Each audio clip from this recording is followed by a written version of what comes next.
సమయం కొరకు ఏర్పరచబడిన వేదవాక్య భాగమును జ్ఞాపకం చేసుకుందాం. పరిశుద్ధుడైన మార్కు వ్రాసిన సువార్త 10వ అధ్యాయము 15వ వచనమును జ్ఞాపకం చేసుకుందాం. చిన్న బిడ్డ వలె దేవుని రాజ్యమును అంగీకరింపనివాడు అందులో నింత మాత్రము ప్రవేశింపడని మీతో నిశ్చయముగా చెబుతున్నాను. ప్రభునందు ప్రియమైన దేవుని బిడ్డలారా, ఈ సమయమున చదవబడినటువంటి లేఖన భాగములను మనం పరిశీలన చేస్తే దేవుని యొక్క రాజ్యములోనికి, పరలోకములోనికి ప్రవేశించడానికి ఆయన అనుగ్రహిస్తూ ఉన్నటువంటి కృప, ఆయన అనుగ్రహిస్తూ ఉన్నటువంటి ఆశీర్వాదము మనకు అర్థమవుతుంది. అంటే నువ్వు ఏ స్థితిలో ఉన్నా, ఎలాంటి వాడవైనా నిన్ను బలపరచి తన రాజ్యములోనికి, తన సన్నిధిలోనికి ప్రభు పిలుచుకోవాలి అని ఆశపడుతూ ఉన్నాడు అనేది అర్థమవుతుంది. మరి ప్రభు యొక్క రాజ్యములో ప్రవేశించడం, ప్రభు యొక్క రాజ్య వారసులుగా నిలబడటం అనేటువంటిది సాధ్యమా? అది మనము అనుకున్నంత సులభంగా మనకు అనుగ్రహించబడుతుందా అనేది మనం ఆలోచన చేస్తే, ప్రతి క్రైస్తవుడు కోరుకునేది దేవుని రాజ్యంలో ప్రవేశించాలి అని. కానీ ప్రవేశిస్తాడా? ప్రవేశించగలను అనేటువంటి నమ్మకమును చూపించగలడా అని ఆలోచన చేస్తే చాలామంది క్రైస్తవులు తెలియదు అనేటువంటి సమాధానమే చెప్తారు. ప్రభు ఏమో మనల్ని తన రాజ్యములోనికి చేర్చుకొని మనతో కలిసి సంతోషించాలి అని ప్రభు ఆశపడుతూ ఉన్నాడు. మనమేమో ఆ రాజ్యంలో ప్రవేశించేటువంటి అర్హత నేను కలిగి ఉన్నానా లేదా అనే సందిగ్ధంలో, అయోమయంలో ఉన్నా, లేదా నిశ్చయత అనేది కనబడటం లేదు. ఎందుకని? కారణం ఏమిటి అని పరిశీలన చేస్తే, పరిశుద్ధ గ్రంథంలో ఇశ్రాయేలీయులు ఎదుర్కొన్నటువంటి అనుభవం మనకు కనబడుతుంది. ఇశ్రాయేలీయులు అరణ్యములో ప్రయాణం చేస్తూ ఉన్నప్పుడు, ఐగుప్తు నుంచి దేవుని యొక్క వాగ్దాన దేశమైనటువంటి కనానుకు ప్రయాణమై వెళుతూ ఉన్నప్పుడు, ఆ మధ్యలో ఇశ్రాయేలీయుల పెద్దలందరూ మోషే దగ్గరకు వచ్చి, అయ్యా, యెహోవా మాకు దేవుడని చెప్తూ ఉన్నావు, యెహోవా మాకు రాజు అని చెప్తూ ఉన్నావు, మధ్యలో నువ్వెందుకు? యెహోవాయే మాతో మాట్లాడితే, యెహోవాయే మాతో మేము నడవాల్సినటువంటి మార్గాన్ని మాకు చెప్తే మేము అలాగే నడుచుకుంటాం కదా. కాబట్టి ఇక మీదట నీవేమీ మాకు చెప్పొద్దు, యెహోవాయే మాకు చెప్తాడు.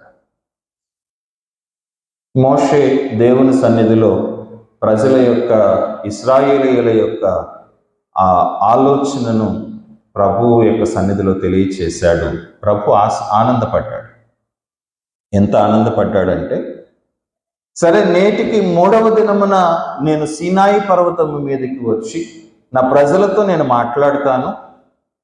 నా బిడ్డలు నా దగ్గరికి రావాలని కోరుకున్నప్పుడు నేనెందుకు వాళ్ళని వ్యతిరేకిస్తాను? వాళ్ళందరినీ తాము పరిశుద్ధపరచుకోమని చెప్పండి. ఆ పర్వతము మీద ఎవ్వరూ కూడా ఉండకుండా జాగ్రత్త పడండి. ఆ పర్వతము మీద ఎటువంటి ప్రాణి సంచరించకుండా జాగ్రత్త పడండి అని చెప్పి 3వ దినమున ప్రభు దిగి వచ్చాడు. ప్రభు సీనాయి పర్వతం మీదకి దిగి వచ్చినప్పుడు ఆ పర్వతం అంతా కూడా కంపించిందట. చుట్టూ ఉన్నటువంటి పర్వత శిఖరాలు చిన్నాభిన్నమయ్యాయట. అగ్ని ధూమముల చేత పర్వతమంతా ఆవరించబడింది. దానిలో నుండి ఉరుము వలె యెహోవా యొక్క స్వరం వినబడటం మొదలైంది. ఇశ్రాయేలీయుల పెద్దలు, అక్కడ ఉన్నటువంటి వారందరూ కూడా ఏం చేశారు? పరుగెత్తి పారిపోయి మోషే దగ్గరకు వచ్చి చెప్తూ ఉన్నారు. మీరు ద్వితీయోపదేశకాండ గ్రంథము 5వ అధ్యాయం 24 నుంచి 27 వరకు చూస్తే మోషే ప్రవక్త తన మాటల్లో ఆ మాటలను జ్ఞాపకం చేస్తారు. పెద్దలందరూ కూడా పారిపోయి మోషే దగ్గరకు వచ్చి, అయ్యా, యెహోవా మహిమ మాకు కనిపించింది, ఆయన మాట్లాడినా సరే ఆయన స్వరం విన్నప్పుడు కూడా మేము బ్రతుకుతాము అనేది మాకు అర్థమైంది. కానీ అగ్ని ధూమముల చేత ఆయన దిగి వచ్చినప్పుడు ఒకవేళ ఆ అగ్ని మమ్మల్ని నశింప చేస్తుందేమో, నువ్వే ఆయన దగ్గరకు వెళ్ళి ఆయన మాటలు విని ఆ మాటలు మాకు చెప్పు, మేము వాటిని గైకొంటాం అని మోషేతో చెప్పారట. ప్రేమైనటువంటి దేవుని బిడ్డలారా, గమనించండి, దేవుని యొక్క సన్నిధి దిగి వస్తేనే ఇశ్రాయేలు ప్రజలు తట్టుకోలేకపోయారు, చూసి భయపడి పారిపోయారు. ప్రభువు 7 సంఘాలకు లేఖలు వ్రాసి యోహాను భక్తుని ద్వారా చెప్పినటువంటి మాట, జయించు వానిని నా సింహాసనములో కూర్చుండనిత్తును. మనం వెళ్ళి ఆయనతో పాటు ఆయన సింహాసనం మీద కూర్చోగలగాలి. సన్నిధిని అనుభవించలేనటువంటి నీవు, సన్నిధి నీకు బయలుపరచబడినప్పుడు దానిని చూచి భయపడి పారిపోయేటువంటి పరిస్థితుల్లో ఉన్న మనుష్యుడు ఆయన రాజ్యంలో ఆయన పిలిచిన వెళ్ళి నిలబడగలడా? ఈ ప్రశ్నను వేసుకుంటే లేదు, కాదు అనే సమాధానాలే మనకు వస్తాయి. ఎలాంటి వారైతే ప్రవేశించగలరో, ఎలాంటి స్థితిలో వారు ప్రవేశించగలరో మనకు జ్ఞాపకం చేశారు. అదే ఈరోజు మనం చదువుకున్నటువంటి సువార్త పాఠం. ఇక్కడ ప్రభు చెప్పినటువంటి మాటను గమనించండి. మార్కు సువార్త 10వ అధ్యాయము 15వ వచనాన్ని మనం చూస్తే అక్కడ ప్రభు అంటాడు, చిన్న బిడ్డ వలె దేవుని రాజ్యమును అంగీకరింపని వాడు అందులో ఎంత మాత్రము ప్రవేశింపడు. అంటే దేవుని యొక్క రాజ్యములో, పరలోక రాజ్యములో మనం ప్రవేశించేటువంటి అర్హత మనకు కావాలి అంటే మనం ఎలా అంగీకరించాలట ఆయన రాజ్యమును? చిన్న బిడ్డ వలె. చిన్న బిడ్డలు దేవుని రాజ్యాన్ని ఎలా అంగీకరిస్తారో అలాగే మనం కూడా దేవుని యొక్క రాజ్యాన్ని అంగీకరించే వాళ్ళం కావాలి. ప్రేమైనటువంటి దేవుని బిడ్డలారా, చిన్న బిడ్డ వలె అంగీకరించడం, చిన్న బిడ్డ వలె అంగీకరించడం అనేటువంటి మాటను మనం జ్ఞాపకం చేసుకుంటే చిన్న బిడ్డల్లో ఉండేటువంటి లక్షణాలు మనలో కూడా రావాలి. దేవుని యొక్క సన్నిధిలోనికి వెళితే మనం కూడా చిన్న బిడ్డల వలె మనం కనిపించాలి. ప్రేమైనటువంటి దేవుని బిడ్డలారు, ఏమిటి చిన్న బిడ్డల్లో ఉండేటువంటి లక్షణాలు మనం చూస్తే, మొట్టమొదటి లక్షణం నిష్కల్మషత్వం. వాళ్ళ హృదయాల్లో కానీ వారు ప్రవర్తించేటువంటి విధానంలో కానీ కల్మషము అనేటువంటిది వారి మనసులో ఉంటుంది. మీరు ఆలోచన చేయండి, బిడ్డలకు కోపం వస్తే కోపం చూపిస్తారు, ఆనందం వస్తే ఆనందం చూపిస్తారు, బాధ వేస్తే బాధ చూపిస్తారు, అదేవిధంగా సంతోషం కలిగితే, భయం కలిగితే భయాన్ని, మనకి ప్రతి లక్షణాన్ని యథావిధిగా వాళ్ళు ఏమి మనసులో ఉంచుకున్నారో అదే మనకి చూపిస్తారు. వీటితో పాటు వాళ్ళు చూపించలేనటువంటి లక్షణం ఒకటి ఉంది. ఏంటో తెలుసా? సిగ్గు. మీరు గమనించండి, చిన్న బిడ్డలు ఎవరైనా బట్టలు వేయకుండా బయటికి పంపిస్తే వాళ్ళు బయటికి వెళ్ళడానికి సిగ్గుపడతారా? సిగ్గుపడతారు. ఎందుకని? వారికి తెలియదు ఆ సన్నిధిలోనికి లేకపోతే ఆ పరిస్థితుల్లోనికి అలా వెళ్ళకూడదు అని. ప్రభు దగ్గరకు వచ్చేటప్పుడు కూడా మన హృదయంలో అనేకమైన కల్మషాలు పెట్టుకొని అనేకమైనటువంటి దోషాలను మన హృదయంలో మోసుకుంటూ ప్రభు దగ్గరకు రావడానికి మనం భయపడతాం. ప్రభు ఏమంటున్నాడు? నా దగ్గర నీకు సిగ్గెందుకు? ఆదాము కూడా చూడండి, తన హృదయంలో పాపము లేనంత కాలం, తను పాపము చేయనంత కాలం తండ్రితో సహవాసంలో ఎంతగానో ఆనందించాడు ఆదాము అవ్వములిద్దరు కదా. ప్రతిదినము యెహోవా, ప్రతి ఉదయమున ప్రతి సాయంత్రమున యెహోవా వారి వద్దకు వచ్చి వారితో కలిసి సంతోషించుచుండెను అని పరిశుద్ధ గ్రంథం చెప్తూ ఉంది మనకి. కానీ ఎప్పుడైతే చేయవద్దన్నటువంటి పని చేశాడో, పాపము వారిలోనికి ప్రవేశించిందో, వెంటనే అతడు దేవుని సన్నిధి నుంచి దూరంగా పారిపోయి దాక్కోవడం మొదలుపెట్టాడు. ప్రభు వచ్చి పిలిచి, ఆదామా నువ్వెక్కడా అని అడిగితే ఆదాం చెప్పిన మాట ఏమిటి? నీవు నన్ను పిలిచినప్పుడు నేను దిగంబరినై ఉంటిని కనుక నేను వెళ్ళి దాగుకొంటిని. వెంటనే ప్రభు అడిగిన ప్రశ్న చూడండి, నీవు దిగంబరివని నీకు చెప్పిన వాడెవడు? ప్రేమైనటువంటి దేవుని బిడ్డలారు, ఎవరు చెప్పారండి ఆదాముకి? అప్పటి వరకు ఆ యథావిధిగా తండ్రి సన్నిధిలోనికి అలాగే వెళ్ళాడు కదా.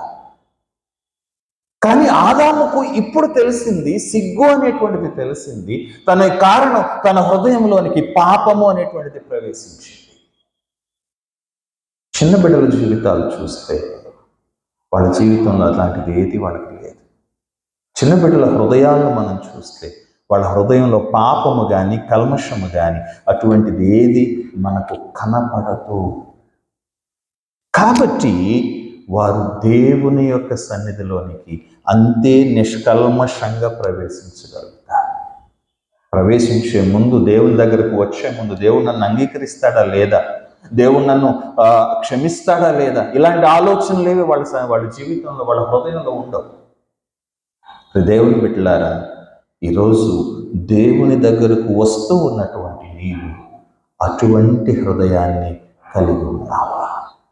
కొరింథీ సంఘానికి రాసిన 2వ పత్రికలో పౌలు భక్తుడు ఈ మాటను మనకు జ్ఞాపకం చేస్తాడు. 7వ అధ్యాయము 1వ వచనంలో మనం చూస్తే అక్కడ పౌలు భక్తుడు మనకు జ్ఞాపకం చేస్తూ ఉన్నటువంటి మాట కనబడుతుంది. చూడండి, దేవుని భయముతో పరిశుద్ధతను సంపూర్తి చేసుకొనొచ్చు, శరీరమునకును ఆత్మకును కలిగిన సమస్త కల్మషము నుండి మనలను పవిత్రులనుగా చేసుకుందుము. ఏం చేయాలట? మన హృదయాన్ని, మన జీవితాన్ని దేవుని సన్నిధిలో పరిశుద్ధతలోనికి నడిపించుకోవాలట. ఎందుకంటే ప్రభు నీకు వాగ్దానం చేశాడు. ఏమని వాగ్దానం చేశాడు? నీకు దుఃఖానికి ప్రతిగా పూదండను నేను ఇస్తాను, నీ యొక్క బాధకు ప్రతిగా నీకు ఉల్లాస వస్త్రాన్ని ధరింపచేస్తాను, నిన్ను నీతి అనే మస్తకి వృక్షము ఇవలే యెహోవా నాటిన చెట్లని నీకు పేరు పెట్టేలాగా నేను నిన్ను ఆశీర్వదిస్తాను. ప్రభు ఈ వాగ్దానాలన్నీ మనకు చేశాడు. పౌలు భక్తుడు అంటాడు ఇక్కడ, ఈ వాగ్దానాలన్నీ మనకు ఉన్నాయి కనుక దేవుని సన్నిధిలో ఎలా ఉండాలి? మనం దేవుని భయముతో పరిశుద్ధతను మనము సాధన చేయాలి. దేవుని భయముతో పరిశుద్ధతను సంపూర్తి చేసుకునేటువంటి వారంగా ఉండాలి. ప్రేమైనటువంటి దేవుని బిడ్డలారా, నీ హృదయము నీ పాపమును బట్టి నిన్ను ఆక్షేపణ చేయకూడదు. నీ హృదయంలో పుట్టేటువంటి ఆలోచనలు నీవు దేవుని దగ్గరకు వచ్చినప్పుడు నిన్ను దేవుని దగ్గర నుంచి దూరపరచకూడదు. నీవు మనస్సాక్షి నిన్ను గద్దించకూడదు. నీవు ఇటువంటి పనులు చేస్తూ ఉన్నావు, ఇటువంటి ఆలోచనలు చేస్తూ ఉన్నావు, నువ్వు దేవుని దగ్గరకు రావడానికి అర్హుడవేనా అని ప్రశ్న వేయకూడదు. అలాంటి మనస్సాక్షిని, అలాంటి హృదయాన్ని మనం కలిగి ఉండాలి. కానీ మనం ఏం చేస్తామో తెలుసా? మనస్సాక్షిని చంపేస్తాం కదా. అందుకే ప్రభు అంటాడు, వాత వేయబడిన మనస్సాక్షి కలిగిన వారమై నిస్సిగ్గుగా పాపములు చేయుచు ఉన్నారు. దేవుని బిడ్డలారా, దేవుని దగ్గరకు వచ్చేటువంటి ఆలోచన మనం చేయడం లేదు, కానీ పాపము చేయడంలో సంతోషాన్ని వెతుక్కుంటూ ఉంటాం. కానీ ప్రభు ఇక్కడ జ్ఞాపకం చేస్తూ ఉన్నమాట, దేవుని భయముతో పరిశుద్ధతను సంపూర్తి చేసుకొని కల్మషము నుండి పవిత్రంగా మిమ్మల్ని మీరు చేసుకోండి. ప్రతి పాపము నుంచి విడుదల అనేటువంటిది మీరు పొందుకోండి. అదేవిధంగా హెబ్రీ పత్రిక 10వ అధ్యాయము 22వ వచనాన్ని మనం జ్ఞాపకం చేసుకుంటే అక్కడ పౌలు భక్తుడు మనకు జ్ఞాపకం చేస్తాడు. చూడండి, మనస్సాక్షికి కల్మషము తోచకుండునట్లు ప్రోక్షింపబడిన హృదయము గలవారమును నిర్మలమైన ఉదకముతో స్నానము చేసిన శరీరము గలవారమునయుండి విశ్వాస విషయములో సంపూర్ణ నిశ్చయత కలిగి యథార్థమైన హృదయములతో దేవుని సన్నిధానమునకు చేరుదము. అంటే అర్థమేంటి ఇక్కడ? నీ మనస్సాక్షికి కల్మషము అనేటువంటిది, పాపము అనేటువంటిది నీ మనస్సాక్షికి కనబడకపోతే నువ్వు ఎలా వస్తావట? ధైర్యంగా దేవుని సన్నిధిలోనికి ప్రవేశిస్తావట. సంపూర్ణమైన నిశ్చయతతోటి ఆ కల్మషము, నిష్కల్మషత్వము అనేటువంటిది నిన్ను దేవుని సన్నిధిలోనికి నడిపిస్తుంది.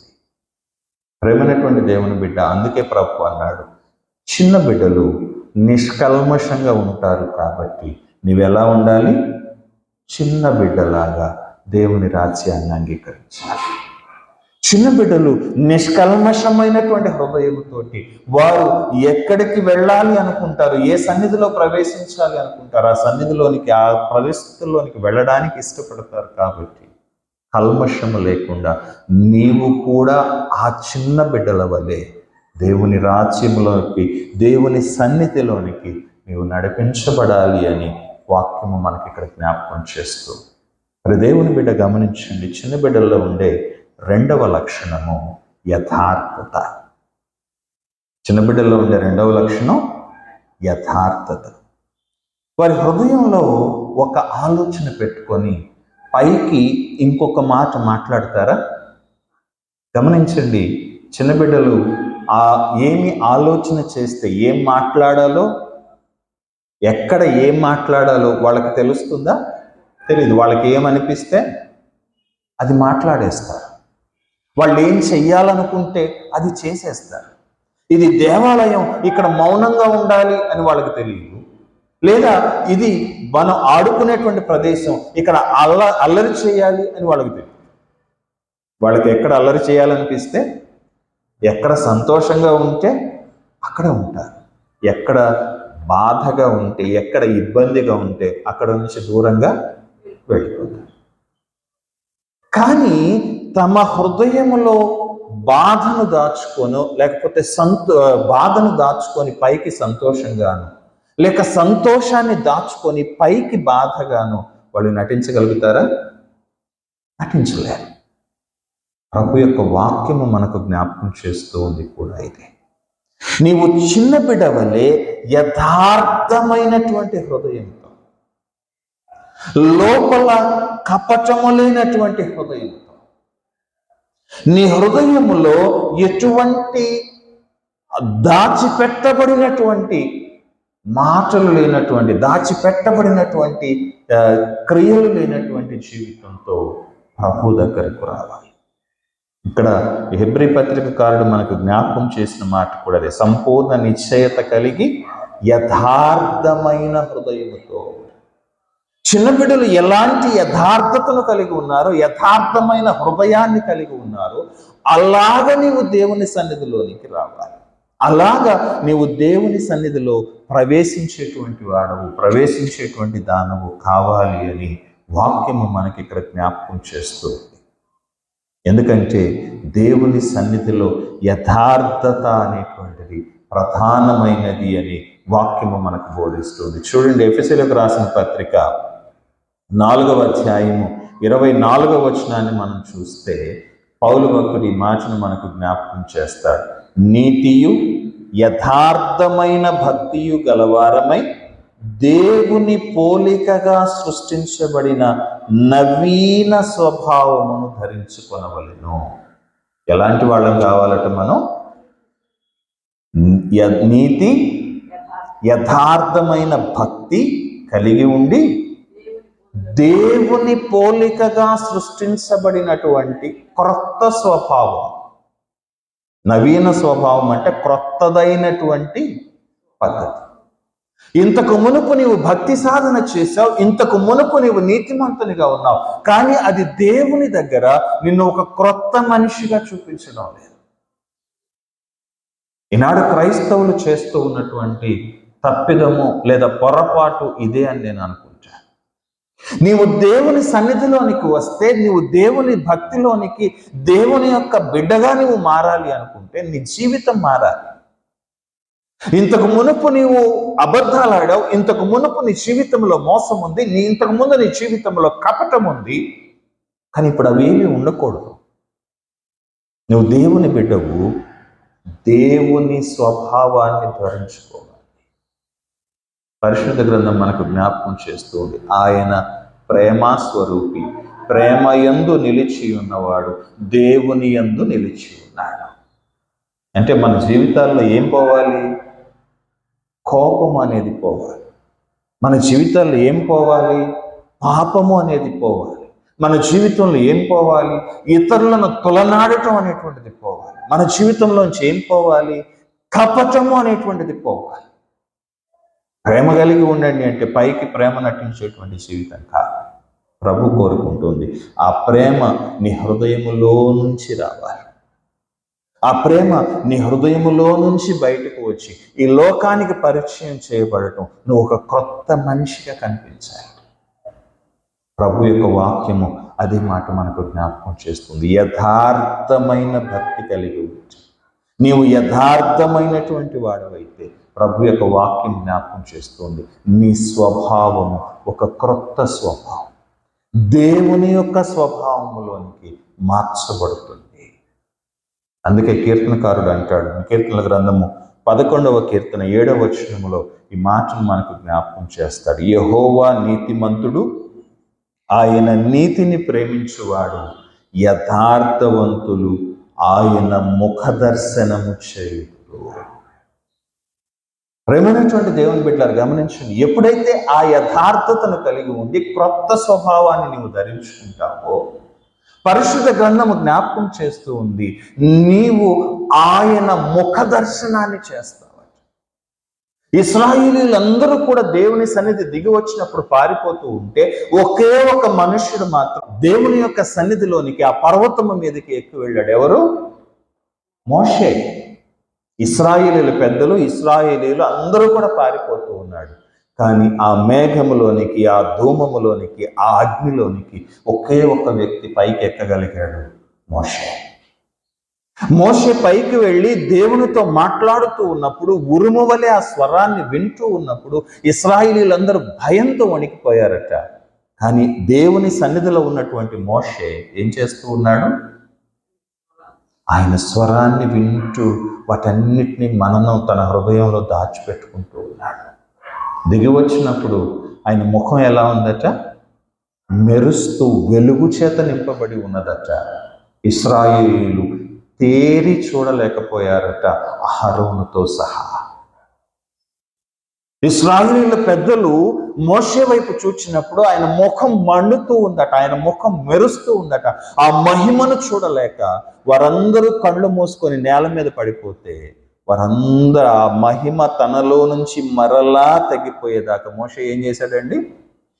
ముసుగు వేసుకునే వారితో మాట్లాడాడట, ముసుగు వేసుకునే వారి ముందు నడిచాడట. ప్రేమైనటువంటి దేవుని బిడ్డలారా, ప్రభు అంటున్నాడు, నువ్వు యథార్థవంతుడవైతే నా యొక్క క్రొత్త స్వభావాన్ని, నా స్వభావాన్ని నీవు ధరించుకుంటే నీవు నా ముఖ దర్శనం చేస్తావు. ప్రేమైనటువంటి దేవుని బిడ్డలారా, అంత మాత్రమే కాదు, 140వ కీర్తన 13వ వచనం మనం చూస్తే అక్కడ కీర్తనకారుడు మనకు చెప్తూ ఉన్న మాట చూడండి. నిశ్చయముగా నీతిమంతులు నీ నామమునకు కృతజ్ఞతాస్తుతులు చెల్లించెదరు, యథార్థవంతులు నీ సన్నిధిని నివసించెదరు. ప్రేమైనటువంటి దేవుని బిడ్డలారా గమనించండి, నిష్కల్మషత్వము నిన్ను దేవుని సన్నిధికి చేరుస్తుంది, యథార్థత నిన్ను ఆయన సన్నిధిలో ఆయనను చూస్తూ నివసించేటువంటి ధన్యతనిస్తుంది. యథార్థవంతులు ఏం చేస్తారట? ఆయన సన్నిధిలో నివసిస్తారు.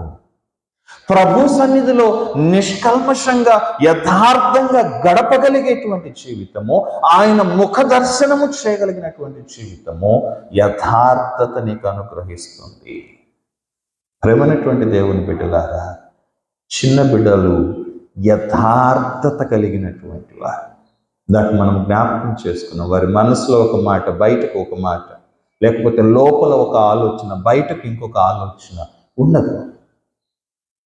వారు యథార్థంగా ఉన్నారు. కాబట్టి ప్రభు అంటున్నాడు, నీవు వారి వలె, చిన్న బిడ్డల వలె పరలోక రాజ్యాన్ని అంగీకరించు. యథార్థంగా ప్రభు యొక్క క్రొత్త స్వభావాన్ని ధరించుకోవడానికి నీ హృదయాన్ని, నీ జీవితాన్ని సిద్ధపరచుకో. ఎందుకంటే వాక్యము జ్ఞాపకం చేస్తుంది, చిన్న బిడ్డ వలె నీవు అంగీకరించకపోతే, చిన్న బిడ్డ వలె దేవుని రాజ్యమును నీవు అంగీకరించకపోతే అందులోనికి నువ్వు ప్రవేశించలేవు. ప్రేమైనటువంటి దేవుని బిడ్డలారా, గమనించండి, చిన్న బిడ్డల్లో ఉండే మరొక మంచి లక్షణం నమ్మకత్వం. వారికి ప్రతిదానిని నమ్ముతారు కదా. మీరు ఆలోచన చేయండి, చిన్న బిడ్డల్ని ఆటల ఆడించేటప్పుడు చాలాసార్లు దాగుడు మూతలాడతాం కదా. దాగుడు మూతలాడుతూ అలా మొహం చాటు చేసుకుని, లేకపోతే ఒక చాటుకు వెళ్ళి మళ్ళా వాళ్ళకి కనపడినప్పుడు వాళ్ళు ఎంత సంతోషపడతారు కదా. అలా కాసేపు ఆడిన తర్వాత మీరు అలా చాటుకు వెళ్ళి అలాగే దాక్కోండి, వాళ్ళ ముఖాన్ని గమనించండి. వెళ్ళిపోయారేమో, లేరేమో అనే ఆలోచనతోటి వారి ముఖంలో ఉన్న సంతోషం అంతా పోతుంది. ఒక్కసారి ఎలా మారిపోతారు? దిగులుగా, బాధగా మారిపోతారు. కాసేపు ఆగి మరలా మీరు కనిపించండి, వాళ్ళ ముఖంలో ఎంత సంతోషం, ఎంత మెరుపు కనపడుతుందో చూడండి. కారణం ఏంటి? మీరు చాటుకు వెళ్ళినప్పుడు మీరు లేరనే అనుకున్నారు, వాళ్ళు మీరు వెళ్ళిపోయారనే అనుకున్నారు. మళ్ళీ మీరు కనపడినప్పుడు మీరు వచ్చారు అనుకున్నారు కదా. బిడ్డల్ని నిద్రపుచ్చడానికి మనం ఏం చేస్తాం?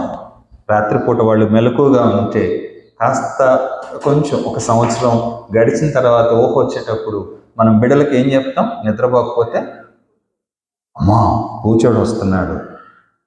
వాళ్ళకి తెలుసా బూచోడు అంటే? వాళ్ళకి తెలుసా రూపం కానీ అలా ఇది కానీ లక్షణం కానీ తెలుసా? నీవు భయపడుతున్నట్టుగా కనపడుతున్నావు కాబట్టి వాళ్ళు కూడా భయపడ్డారు. నీవు భయపడి కళ్ళు మూసుకున్నట్టుగా నటిస్తూ ఉన్నావు, వాళ్ళు నిజంగా నమ్మారు. అది నమ్మి కళ్ళు మూసుకొని నిద్రపోతారు. ఒకవేళ నీ మెలకుగా ఉంటే బూచోడు నన్ను ఎత్తుకుపోతాడేమో, మా అమ్మ దగ్గర నుంచి, మా నాన్న దగ్గర నుంచి దూరం అయిపోతానేమో, కాబట్టి నేను నిద్రపోతే వాడు రాడు నా దగ్గరికి. ఎంత నమ్మకం ఉందో చూడండి బిడ్డలకి. దేవుని బిడ్డలారా, బిడ్డల్లో మనకు కనపడేటువంటి లక్షణం, వాళ్ళు నమ్మకమైనటువంటి వారు. ఎందుకు నమ్ముతారు చెప్పండి?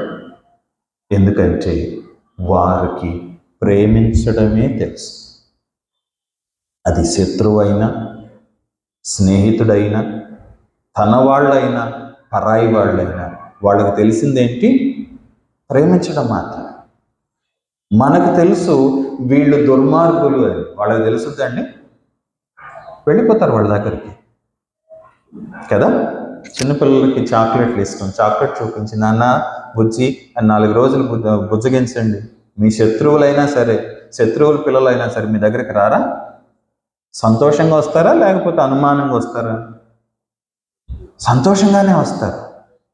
ఎందుకంటే వాళ్ళు నమ్మకం ఎంతవరకు నమ్ముతున్నారంటే వాళ్ళకి ప్రేమించడం మాత్రమే తెలుసు. కాబట్టి ప్రేమైనటువంటి దేవుని బిడ్డ, ఈ దినమున ఆలోచన చేయి. దేవుని దగ్గరకు వచ్చినప్పుడు నీ హృదయంలో, నీ జీవితంలో ఆ నమ్మకం ఉందా? ప్రభు దగ్గరకు వచ్చినప్పుడు, ప్రభువుని అడిగినప్పుడు అది పొంది ఉన్నాము అని నమ్మండి అని వాక్యం మనకు జ్ఞాపకం చేస్తుంది. ఆ నమ్మకం నీకుందా? రోజులు గడిచే కొద్దీ, ఆలస్యం అయ్యే కొద్దీ అపనమ్మకంగా మారిపోతున్నావా? దేవుని బిడ్డ గమనించు, దేవుని వాక్యము మనకు జ్ఞాపకం చేస్తూ ఉంది, నీ హృదయంలో దేవునిని ప్రేమించేటువంటి హృదయం లేకపోతే, దేవునిని ఇష్టపడేటువంటి హృదయం లేకపోతే నీ హృదయంలో నమ్మకం అనేటువంటిది ఉండదు. నువ్వు నమ్మలేవు.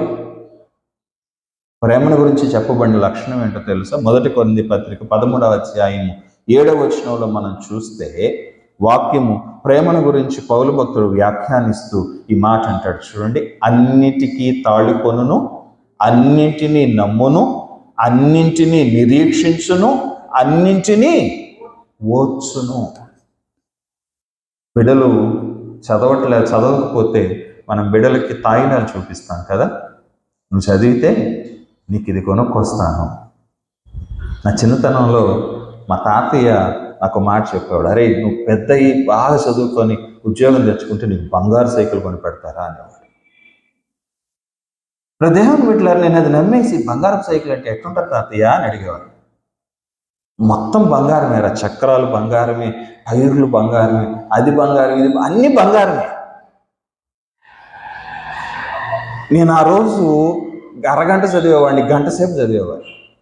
అరగంట మాత్రమే నాకు ఓపిక, నిద్ర వస్తున్నా సరే అమ్మో బంగారు సైకిల్ కావాలి నాకు అని చదువుకునేవాడిని. పెద్ద అయిన తర్వాత అర్థమైంది బంగారం సైకిల్ అనేది ఉండదు అని. ఇప్పుడు దేవుని బిడ్డలారా గమనించండి, ఇక్కడ వాక్యంలో ప్రభు మనకు జ్ఞాపకం చేస్తుంది కూడా అదే. అది అన్నింటినీ నిరీక్షిస్తుంది, అన్నింటినీ నమ్ముతుంది. ఎప్పుడైతే నువ్వు దేవుని పట్ల ప్రేమ కలిగి ఉంటావో, ప్రభు నాకు ఇస్తాడు అనే నమ్మకం నీకు ఉంటుందో, అది ఇచ్చేంత వరకు ఆయన ఎదుట నువ్వు ఎదురు చూస్తావు. ఆయన ఇస్తాడు అని సంపూర్ణంగా నువ్వు నమ్ముతావు.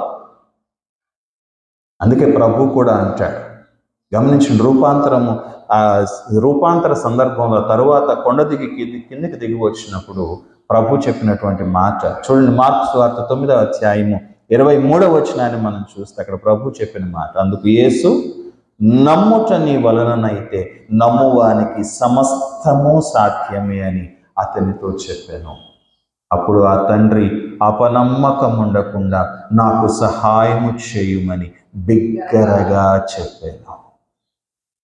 ఒక చిన్న పిల్లవాడు దయ్యము పట్టి బాధపడుతూ ఉన్నాడు. శిష్యులు వదలగొట్టలేకపోయారు, శిష్యులు బాగు చేయలేకపోయారు. ప్రభు దిగు వచ్చేసరికి తండ్రి అంటూ ఉన్నాడు, పిల్లవాడి తండ్రి ప్రభుని అడుగుతూ ఉన్నాడు, ప్రభువా నీ వల్ల అయితే ఏమన్నా సాయం చేయాలి.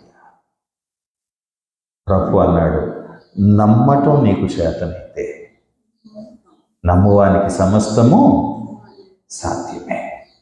ప్రేమైనటువంటి దేవుని బిడ్డలారా, ఈరోజు మన హృదయంలో, మన జీవితంలో ఆ నమ్మకం ఉందా? సామెతల గ్రంథము 28వ అధ్యాయము 20వ వచనాన్ని మనం చూస్తే పరిశుద్ధ గ్రంథం ఈ మాట మనకు తెలియచేస్తుంది, నమ్మకమైన వానికి దీవెనలు మెండుగా కలుగును, ధనవంతుడగుటకు ఆతురపడువాడు శిక్ష నొందకపోడు. ఏంటండి? నమ్మకంగా దేవుని సన్నిధిలో ఉంటేనట, నమ్మకంగా దేవుని యొక్క బిడ్డలాగా మనం ఉంటేనట, వాక్యము బోధిస్తూ ఉంది, దీవెనలన్నీ మనకే అందిస్తాడు. కానీ దేవుణ్ణి అడ్డం పెట్టుకొని ధనవంతులం అవడానికి ఆత్రత పడతారే, వాక్యం బోధిస్తూ ఉంది, వాళ్ళకి శిక్ష రాకపోదు. ప్రేమైనటువంటి దేవుని బిడ్డలారా, కారణం ఏమిటి? దేవుని మీద నమ్మకం లేదు. దేవునిని అడ్డం పెట్టుకొని లోకంలో ప్రవేశిస్తూ, లోకంలో జీవిస్తూ ధనాన్ని సంపాదించుకోవాలని ఆశపడుతున్నావు. నీ ఆతృత నిన్ను శిక్ష వైపు నడిపిస్తుంది. నీ నమ్మకం నీకు దీవెనలన్నిటినీ తీసుకొని వస్తుంది. అందుకే మోషేను గురించి చెప్పినటువంటి ప్రభువే సాక్ష్యం ఇచ్చినటువంటి మాటను చూద్దాం. సంఖ్యాకాండ గ్రంథము 12వ అధ్యాయము 7వ వచనాన్ని మనం చూస్తే, అతడు నా ఇల్లంతటిలో నమ్మకమైన వాడు కదా. 8వ వచనంలో అక్కడ ప్రభు చెప్తూ ఉన్న మాట చూడండి, నేను గూఢ భావములతో కాదు, దర్శనమిచ్చి ముఖాముఖిగా అతనితో మాట్లాడుదును, అతడు యెహోవా స్వరూపమును నిదానించి చూచును, కాబట్టి నా సేవకుడైన మోషేకు విరోధముగా మాట్లాడుటకు మీరేల భయపడలేదనెను. సందర్భాన్ని చూస్తే మోషేను, అహరోనును అహరోన్ వీరిద్దరి సహోదరి అయిన మిరియామును ప్రభు పిలిచాడు. ఎందుకు? అహరోను మిరియాములు అన్నారట, మోషేకే దేవుడు ప్రత్యక్షమయ్యాడా, మాకు ప్రత్యక్షం కాలేదా? మోషేకే దేవుడు వాక్యం ఇస్తూ ఉన్నాడా, వాగ్దానాలు ఇస్తూ ఉన్నాడా, మా ద్వారా జరిగించడం లేదా అని అడిగారట. మోషేకు విరోధంగా మాట్లాడారట. మోషే భార్య అయినటువంటి భార్యను బట్టి, బిడ్డలను బట్టి వ్యతిరేకంగా సంభాషణలు చేశారట. ఒకేసారి ముగ్గురిని ప్రత్యక్ష గుడారం దగ్గరికి ప్రభు పిలిచారు. ప్రభు పిలిచి అహరోను మిరియాములు ఇద్దరికి మోషేని గురించి ఇచ్చిన సాక్ష్యం, నా ఇల్లంతటిలో నమ్మకమైనటువంటి వాడు అతడు, ఆ ఇల్లంతటిలో నమ్మకమైనటువంటి వాడు కాబట్టి నేను గూఢభావములతో నేను కాదు, దర్శనమిచ్చి ముఖాముఖిగా అతనితో నేను మాట్లాడతాను. ఎప్పుడైతే మనలోనికి నమ్మకత్వము మనం కలిగి ఉంటామో, ప్రభు అట రూపాంతర రీతిగా ఏదో జరిగితే దానికి ఈ అర్థము అని చెప్పుకునేలాగా కాదట. ఎలా మాట్లాడతాడట? దర్శనమిచ్చి ముఖాముఖిగా మాట్లాడతాడు.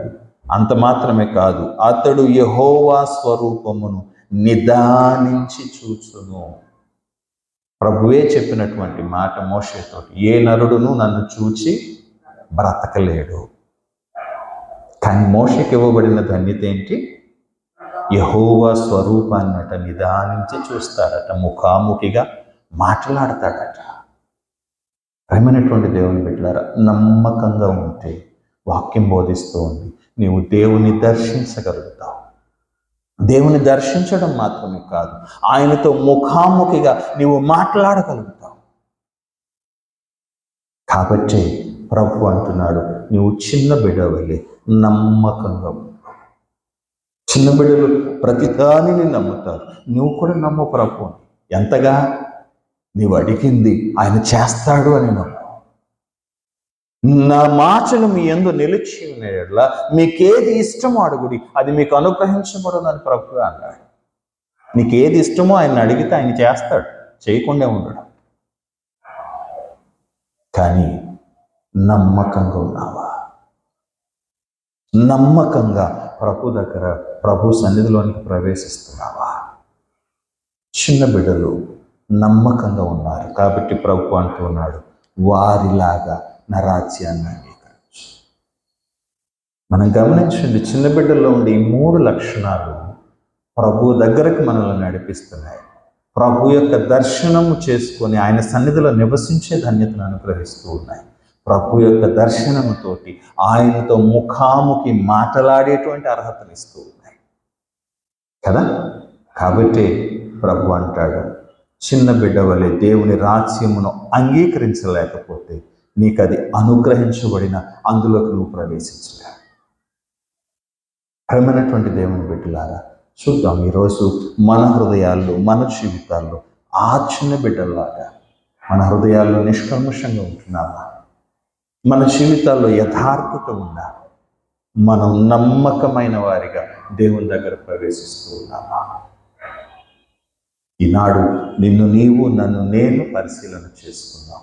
ఆ చిన్న బిడ్డల్లాగా దేవుని రాజ్యాన్ని అంగీకరించి అందుకు వారసులముగా నిలిచి ఆయన రాజ్యంలో ప్రవేశిద్దాం.